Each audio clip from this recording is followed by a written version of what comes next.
Hi, this is Iana Rain, and I am going to talk to you today about indigo, crystal, and rainbow children.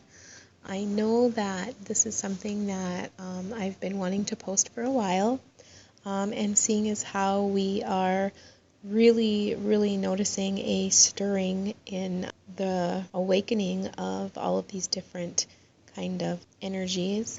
I thought that it would be a really good idea to just touch base on real basic, simple identifications of these categories, and basically just kind of give you a little information of what I know. You can also go into depth more about this. There's a lot of information on the internet, but please do, when following information on the internet, make sure that it resonates with you and that it feels like it's truth. A lot of times when reading stuff online, you get mixed information, and I would just encourage you to make sure that it resonates with your soul. So what I'm going to do, I'm going to do this as smoothly as possible. I have a tendency to wander a little bit, but I will kind of hit on points that you can recognize in each one of these categories. So with that being said, we're going to start off with indigo children. We'll go with crystal and then rainbow, and that's just the key points of each one, and then I'll go into a little more in depth of each one of those. So when you're looking at an indigo child, usually these children are born, I'd say, like in the early 60s to 1990.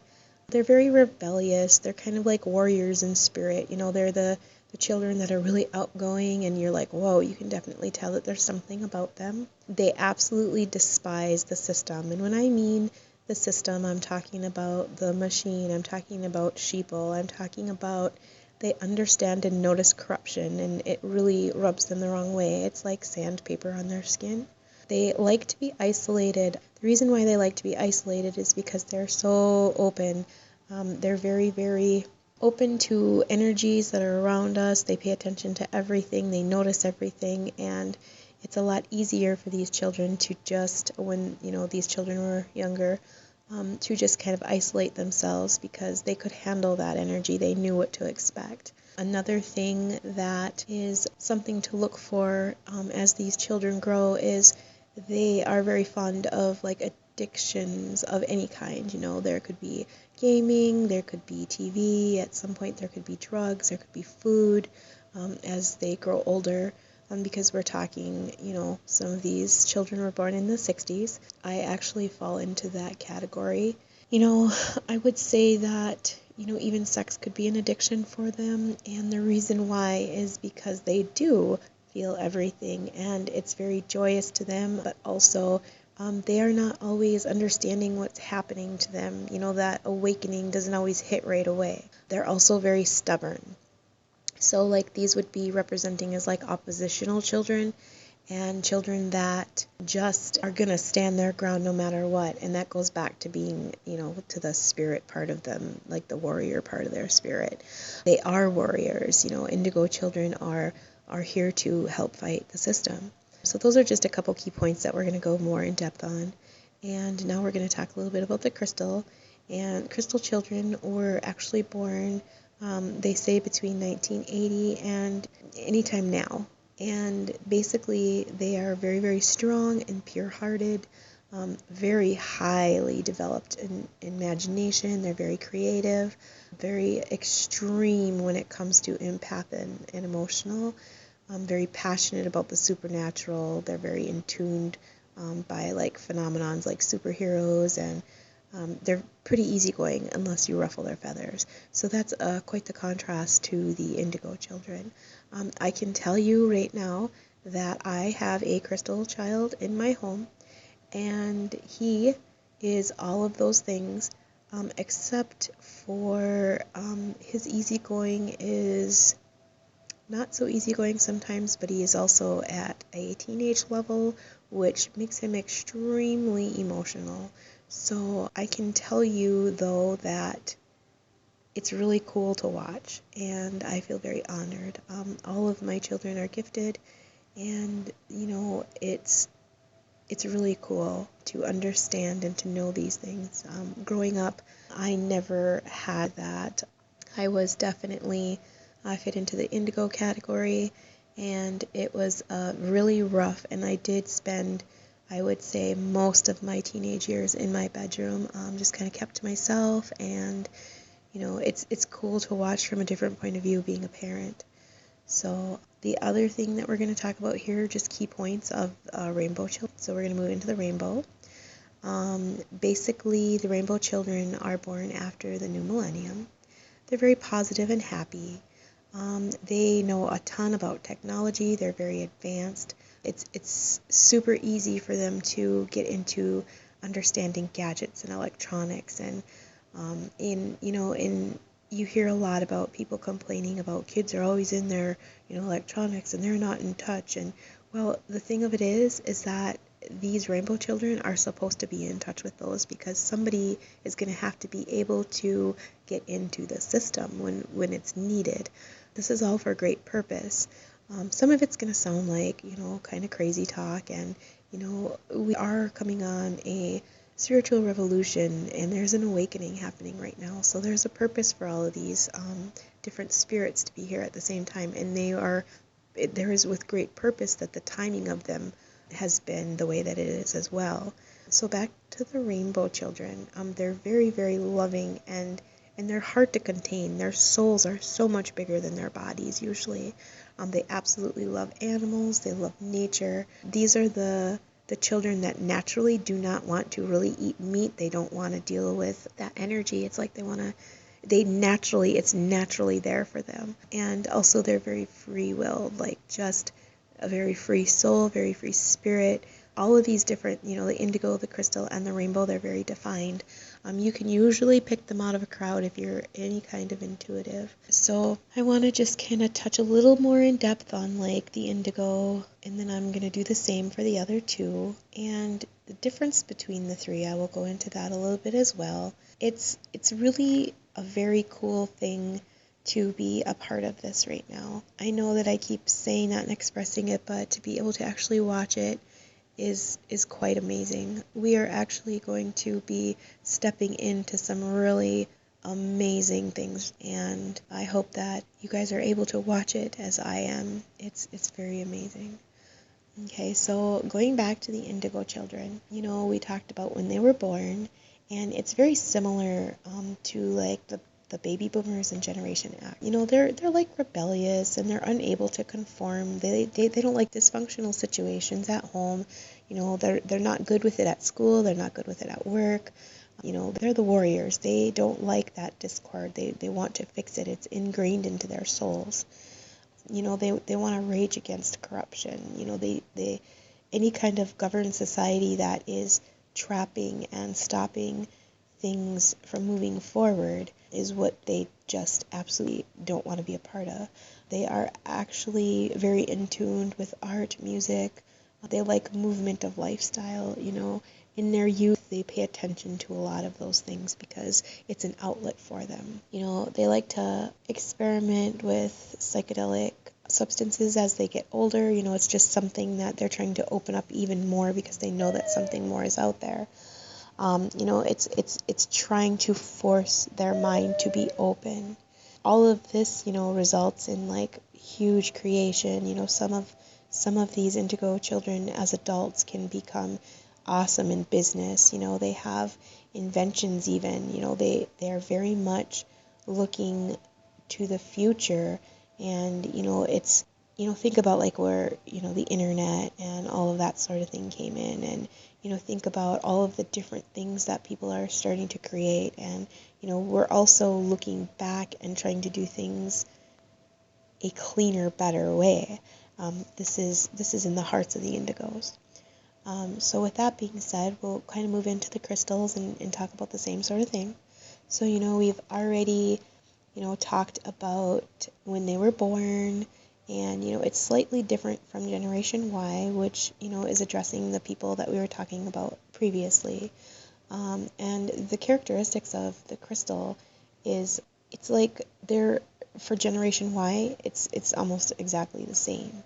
They're very intuitive, they're spiritual, they're aware of the passion about the supernatural. They are awake. They are awake. They know what's up.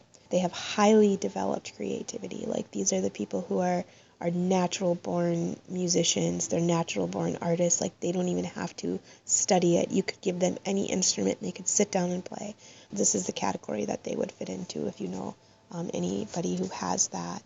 They just understand things easily. They're very empathic. They're super laid back. These are the people that you could take anywhere, do anything with, because they're just super easygoing. They are experiencing and wanting to experience things to their full extent. With that being said, they also have a hard time with, being empathic. They have a hard time sometimes deciphering what is their emotion and what is somebody else. This can lead to like drug use. Of course, they like to visit the psychedelics, which I myself do not have a huge problem with natural substances, with other people using natural substances. I feel like there's a certain amount of that is kept from us on purpose because of what those things will open up.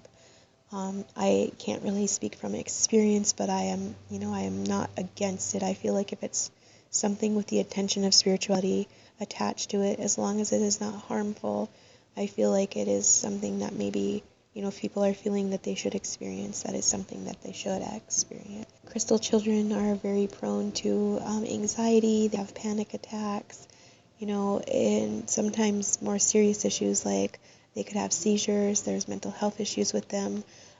They're just so incredibly open, and it's hard to regulate all of that energy that's coming in. Also, they're born in a transition time. So this period is when the biggest leap of, like, think about technology and different areas in society, even the way that we work our jobs are different. And we're so dependent on electronics. And so they were stuck in the in-between there, which can also cause a little bit of issues. This transition happened over like a 10, 11 year period of time. And that's a small amount of time when you're thinking about the great consciousness. This is affecting the way that they see the world. So they're literally living in that change and that transformation. They're strong enough though, and with the crystal children, they're actually being able to see the world with pure eyes because they've seen with and without the different technology and the corruption. So, it was a time of a little more innocence than what we have right now. And because of their imagination and their purity and strength, they are also very, very attached to the superhero gamut. Any kind of people working, to help the underdog or to stand on their feet and not be budged because of something that they feel is right. This is very attractive to crystal children and crystal adolescents and adults. This is something that is very near and dear to them. So that, and that can go for all of these because there's a point of justice in that. You can any one of us could sit and watch, say, certain movies, for example, any of the like adventure movies, or just to give an example, they're feel good. They're the good guys who were the underdogs in most cases, helping out the other underdogs in most cases. And there is a part of us that can relate to that because that's what we want to do in our hearts. We just are like, oh, we should totally be able to do that. There's a certain understanding that we have of that. But also with them, they are also good with business. Their lifestyles are inspired by things that they grew up with. They are very much inspired and influenced by things that were near and dear to them as they grew older. So now we're going to touch a little bit on the rainbow children, and they are the newest generation of people, and they're Generation Z. These are the ones that we talked about being born in millennium. They're very modern, they're more techy, they're more advanced than Generation X and Y, and they're raised in a period where we are connected at all times. Think about where we're, anytime, I could literally get on one of my devices as we speak right now and reach out and touch somebody across the world. That is a beautiful thing. It is beautiful. There are some things that are not so beautiful about it because we have a tendency to want to lose human touch at that point. But the crystal, rainbow, and indigo children are not going to allow that to happen. This is why we're here. So it is good and bad. It is balanced when you're talking about stuff like that. For the rainbow children, they're very, very familiar with what the true history of things are. They get almost all of their information just by being able to absorb it. They can push buttons, like the internet's a beautiful thing. They grew up with these things. They understand how to use them. They understand where all this information is coming from. They'll be able to use discernment on it because they're a little more advanced. They have that technology, as we talked about the different, the indigo and the crystal, you could see that there was advancement in each one. And this is the most advanced right now as far as the technology goes. They literally have information at their fingertips, and if they know what to look for and the right thing, which they do, it's unstoppable almost. They could be into all kinds of different things just by touching a keypad. So that's a really encouraging thing. So also with the rainbow, they're very happy and positive. They're like a fresh breath of air. When they walk into a room, you know it. They bring happiness and joy wherever they go. They absolutely love to travel. They hate being tied to one person. It's really hard for them to conform to that kind of thing. It's like a prison almost because they really want to experience life. So if that person is willing to go with them, that's awesome. But they have a hard time with that because it's like they have tentacles out and they just want to feel and experience everything because they need to know how different facets of life work and different people.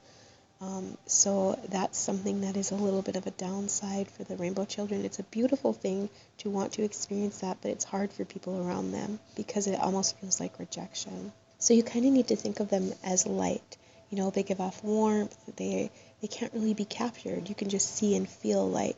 That's how these rainbow children are. Their whole being is so pure, and it's why most of these kids, you'll find also, we had talked about earlier, them not particularly wanting to eat meat or death or anything like that.